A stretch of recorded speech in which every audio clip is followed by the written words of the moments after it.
what is it this time? Okay, van fam. We are back at the brother's place. I feel like every time I do a video, I'm just at my brother's place. I'm in Austin a lot, I promise. All right, so plan to come here to install this this water system, but as fate would have it, having another issue with the van, losing some power when I try to accelerate. It's not building the minimum amount of oil pressure to get this thing started and running. Like, it's actually starting fine, a little bit of a long draw. It's starting fine, but unless I let it sit for like 10-15 minutes, when I go to drive, it's just died. And twice it's died at me on in an intersection, in a busy intersection. So I'm here to sort that out. We looked at a lot of videos. I'm nearly certain, and I haven't hooked it up to OBD2 sensor yet, but literally every single video I've seen is pointing towards a bad oil pressure sensor. It's called the ICP. So in any case, I've got one of those coming. It was like a $20 part, super inexpensive, not super easy to get to, but also compared to how the engines in these things are put together, they're just shoehorned into the smallest space. So getting to it might be a little bit tricky, but should be doable. So that should be here within the next hour or so. So my plan today was to clean up the van real well, install the water system, show you guys that, clean up the van really well, fix a couple of things, including this. It's just tied on there with some string for now.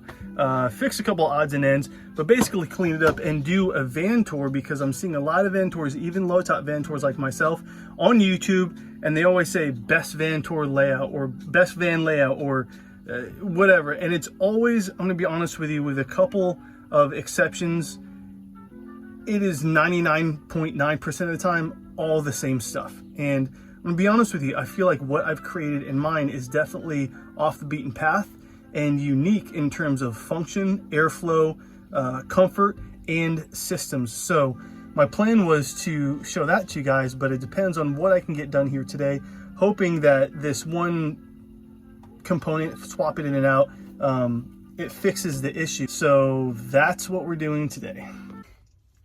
And we are back. Standard protocol. This is a few days later, several days later, maybe a week since I started chatting with you guys. Man, the van is she's having some issues. So told you guys a little bit about previously. We went through and did as much as I could in terms of troubleshooting with the oil pressure system. Went ahead and replaced a small piece, which was surprisingly easy to get to, called the ICP. Replaced that, thought it was going to be the fix. Everything kind of looked good. Started it up to head back to Austin, and I got to halfway to the end of my brother's community area, and the van died again. Started it back up, let it run, tried to drive back to his place. Before I got onto his street, it stalled again. So not sure what the deal is, but it seems to be pointing not to oil pressure, but a fuel delivery issue. So that's what I'm going to start to troubleshoot today. I'm going to look at the fuses, look at the relays. I've got a very good buddy of mine who I've mentioned to you guys on the channel before. He always helps me out with the van, and he reached out to a Power Stroke diesel specialist. So I'm waiting to hear back from them to see if they can help me out. But until then, I'm just going to go through and do as much testing as I can with virtually, I don't have any scanning tools or any of the stuff that you would have at a shop. Some of you are saying, David, why don't you just take it to a shop? Well, because with these type of vehicles, it just makes sense to do as much as I can first. And it saved me literally thousands of dollars in the past when I'm able to troubleshoot, find the fix, and move forward. So that's what I'm going to do right now. Hopefully I hear word from this mechanic. Hopefully he's even local. That would be ideal. So we'll see what happens. I've got calls, I've got meetings, I've got soccer practice and other things going on in Austin. So I need to make it down there by this evening. Otherwise my whole week is going to be effectively put on hold. So that's that. Fingers crossed. Okay guys, not happening. My multimeter doesn't work. It was where the battery negative was inside the multimeter was corroded. The flap snapped. It's no good. Anyways, long story short, I think this is just one of the deals where I'm gonna have to take it into the shop, which I've done in the past, but I like to try to troubleshoot when I can. So with that being said, I've decided to, I have a whole list of things, of projects that I've been wanting to do to the van for a while, but with work being a priority, I haven't really had that.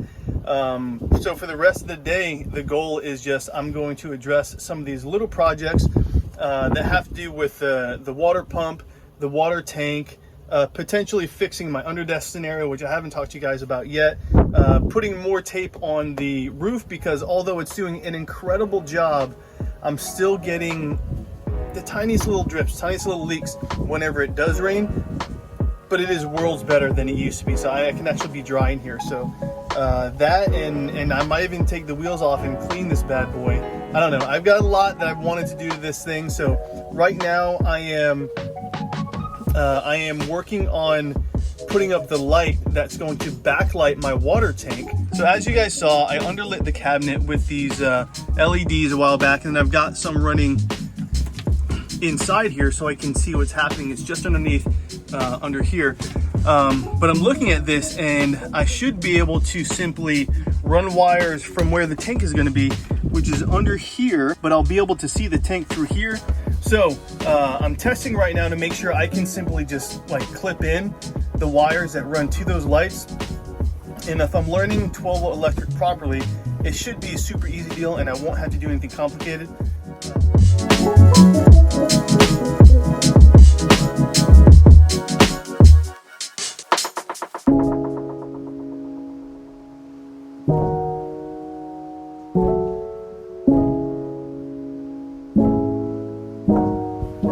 Okay, we have a win. We officially have light in this part of the garage space. Man, this actually I have two lights because I still have this little puck light. Is that gonna work? Yeah, I still have that little puck light as well. So yeah, so it looks good. And again, I wonder if I can just show you, can I do this one-handed? Oh, you're not gonna be able to see it. I'm gonna do this one-handed. Basically, the water tank will be lifted. Well, you can't really tell. You get the idea. The water tank will be lifted, and I'll be able to see a little bit through. Unfortunately, I wasn't able to mount them straight. I had a little slip of the fingers when I put it on. I didn't feel like retaping it, but that's it, guys. That is a big win so far.